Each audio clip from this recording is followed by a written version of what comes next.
نحمده ونصلي على رسوله الكريم أما بعد প্রিয় দেশবাসী, আল্লাহ রাব্বুল আলামিন আমাদেরকে অল্প সময় হায়াত দিয়ে দুনিয়াতে প্রেরণ করেছেন। নির্দিষ্ট সময় শেষ হওয়ার পর আমাদের সবাইকে দুনিয়া ছেড়ে চলে যেতে হবে। তাই আল্লাহ রাব্বুল আলামিন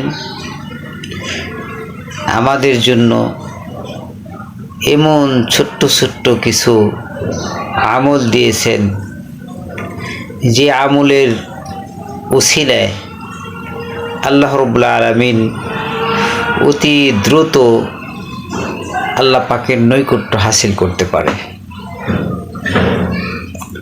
তাই আমরা যদি এই সমস্ত কিছু আমল করি, তা আল্লাহ পাক আমাদের প্রতি খুশি হবেন, আমাদের গুনাহ মাফ করে দেবেন। আল্লাহ পাক মহাব্বত করে আমাদেরকে জান্নাতের মেহমান বানিয়ে নেবেন। তাই হেলায় খেলায় সময়কে অপচয় না করে আমরা যদি আমলে জিন্দিগি করি,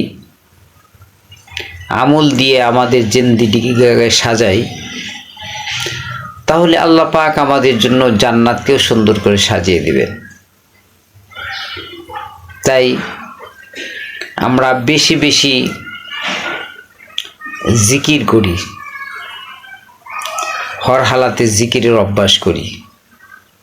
আর জিকিরের হালাতে যদি আমরা সময়টা অতিবাহিত করতে পারি, তাহলে আমাদেরকে আল্লাহ পাক জাকিরিন হিসাবে কবুল করে নেবেন। আর জাকিরিন যারা হবে, তারা কিয়ামতের ময়দানে হাসতে হাসতে জান্নাতে প্রবেশ করবেন।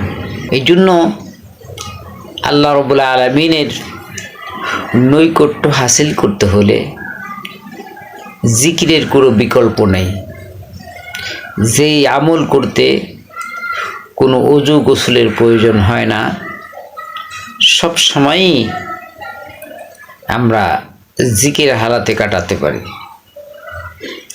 যদি আমি নিয়ত করি যে আজকে আমি সারাটা দিন জিকির হালাতে কাটাবো, এরকম, তো আল্লাহ পাক দেখতে চান তার বান্দার নিয়ত, সে কি নিয়ত করলো, কি আমল করার ইচ্ছে করেছে, সেই অনুযায়ী আল্লাহ পাক তার আমল নামার মধ্যে সব লিখতে থাকেন।